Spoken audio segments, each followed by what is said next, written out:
दोस्तों नमस्कार। समन्वय साहित्य मंच की ओर से आपका हार्दिक स्वागत और अभिनंदन है। आप सभी को बुद्ध पूर्णिमा की हार्दिक शुभकामना। आज हम इस अवसर पर बौद्ध धर्म के संस्थापक महात्मा बुद्ध की चर्चा करेंगे।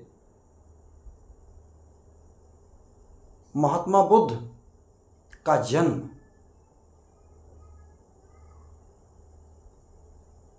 563 ईसा पूर्व में कपिलवस्तु के लुम्बिनी नामक स्थान में हुआ था। इनके बचपन का नाम सिद्धार्थ था।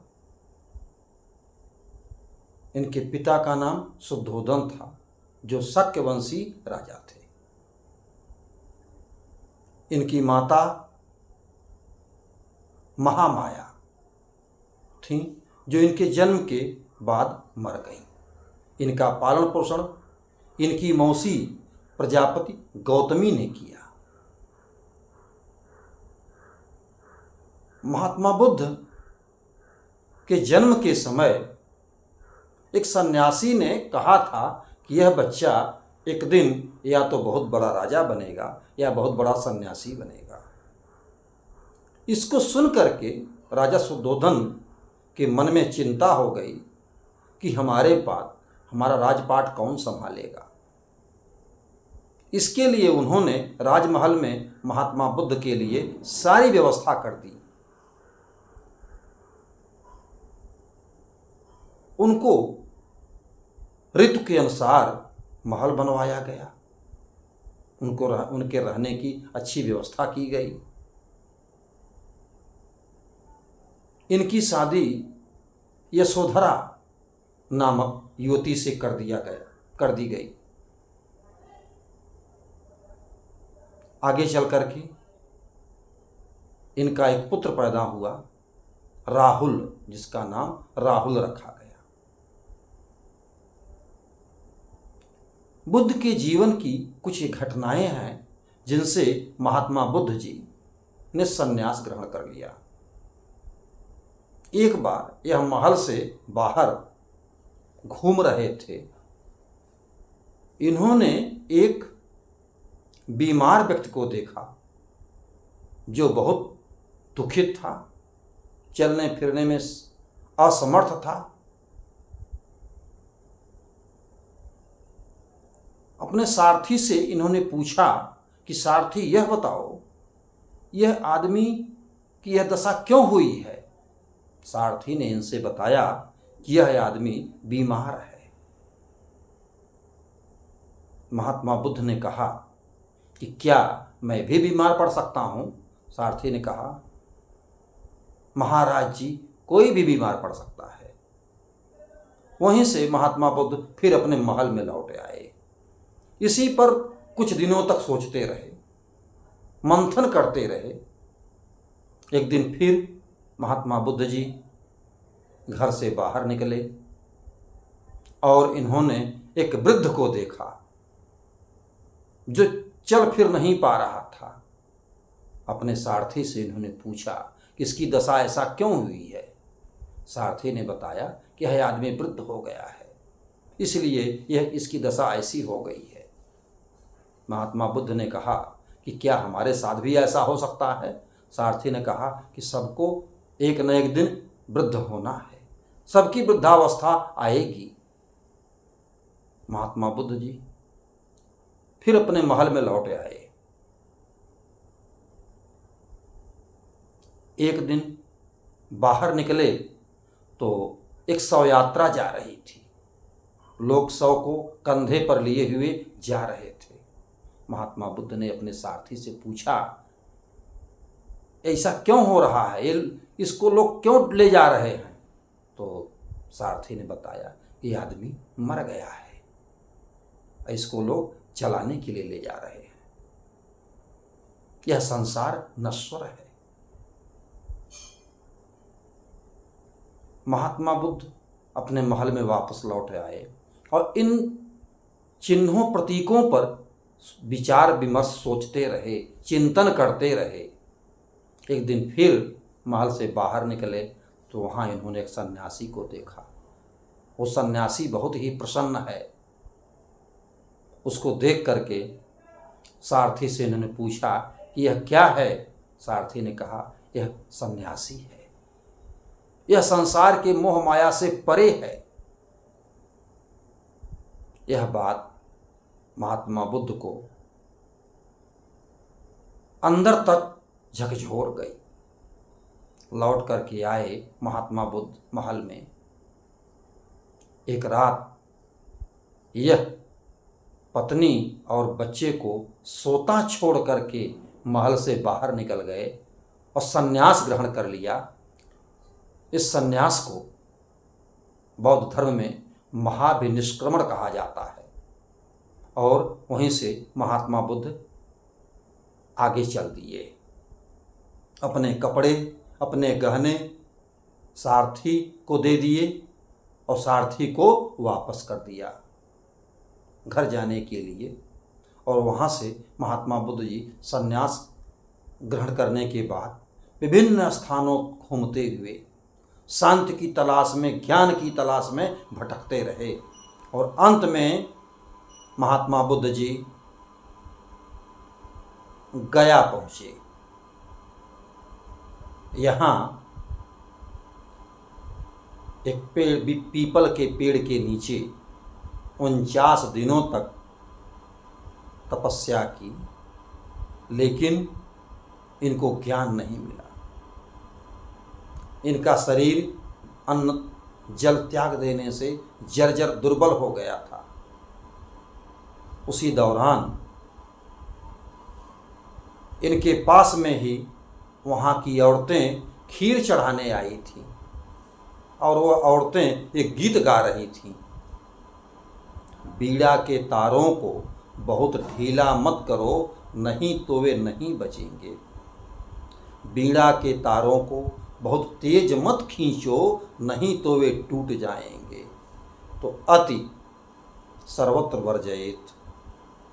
महात्मा बुद्ध ने जब सुना इसको, इनके मन में आया कि इसका पालन करना चाहिए। बगल में एक लड़की खीर बना रही थी जिसका नाम सुजाता था। उस सुजाता को बुला करके उसका खीर उन्होंने ग्रहण किया। इनके साथी जो थे उन लोगों ने इनका साथ छोड़ दिया कि अब इनको ज्ञान नहीं मिलेगा। लेकिन वो खीर खाने के बाद महात्मा बुद्ध जी फिर ध्यान में बैठे और वैशाख की पूर्णिमा के दिन उनको ज्ञान प्राप्त हुआ। और ज्ञान प्राप्त होने के पश्चात उनको बुद्ध कहा गया और गया को बोध गया कहा गया। आज भी उसको बोध गया कहा जाता है सम्मान के साथ। इसके बाद महात्मा बुद्ध जी सारनाथ, काशी, वाराणसी आए और वहाँ पर आकर के सारनाथ में अपना पहला उपदेश दिया। इस पहले उपदेश को धर्म चक्र प्रवर्तन कहा जाता है। वहाँ पर अपने 5 शिष्यों को उपदेश दिया जिनको पंचवर्गीय कहा जाता है। और महात्मा बुद्ध ने इसके बाद अनेक स्थानों की यात्रा की। अंगुलीमाल का, डाकू का हृदय परिवर्तन किया। बहुत से राजा महाराजा इनको अपने पास बुलाए, महल में गए, अब उनको बौद्ध धर्म की शिक्षा दी। महात्मा बुद्ध ने कहा, इन्होंने 4 आर्य सत्यों का उपदेश दिया। चत्वारि आर्य सत्य। पहला, जगत सर्वम दुखम, संसार में दुख ही दुख है। दूसरा, दुख का कारण है दुख समुदय। तीसरा है दुख निरोध, दुख को रोकने का उपाय। और चौथा है दुख निरोध गामिनी प्रतिपदा, जिसके द्वारा दुखों को रोका जाएगा। ये महात्मा बुद्ध के 4 आर्य सत्य थे।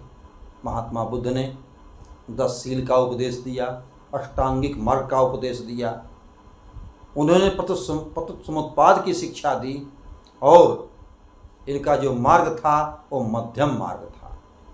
महात्मा बुद्ध का मार्ग मध्यम मार्ग था और महात्मा बुद्ध आजीवन जगह जगह जाकर के शिक्षा दिए सबको। अनेक राजा महाराजा इनके शिष्य बन गए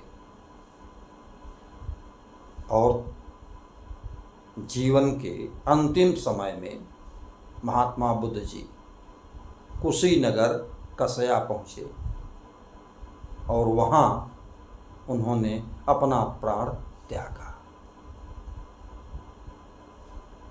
महात्मा बुद्ध जी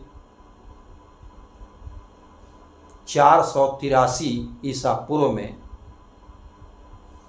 महापरिनिर्वाण को प्राप्त हुए। महात्मा बुद्ध ने बुद्ध धम्म और संघ की शिक्षा दी। बुद्धं शरणं गच्छामि, संघं शरणं गच्छामि, धम्मं शरणं गच्छामि। बुद्ध जी के उपदेश सरल भाषा में थे। बुद्ध ने अपने उपदेश पाली भाषा में दिए ताकि आम जनमानस उसको समझ सके। बुद्ध जी का उदार व्यक्तित्व भी बौद्ध धर्म के प्रचार प्रसार का कारण था और यह धर्म अधिक लोकप्रिय हुआ। बुद्ध जी कहीं पर भी जाते थे तो लोगों के बीच रह करके अपनी बात रखते थे। इनका आकर्षक व्यक्तित्व लोग मुग्ध हो जाते थे और इनकी बात को स्वीकार करते थे। इन्होंने अंधविश्वास, पाखंड का खंडन किया।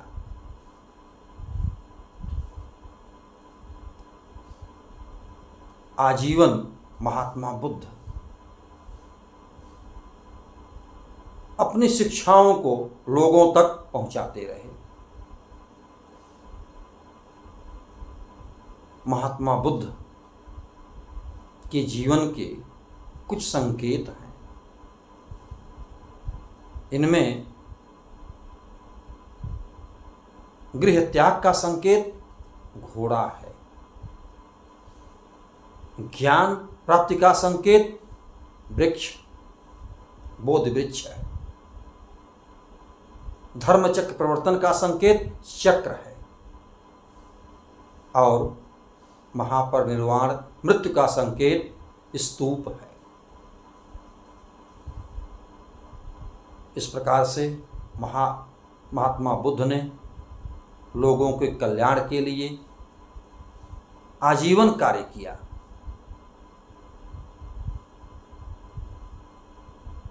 महात्मा बुद्ध की शिक्षाओं को संकलित करने के लिए बौद्ध संगीत हुई।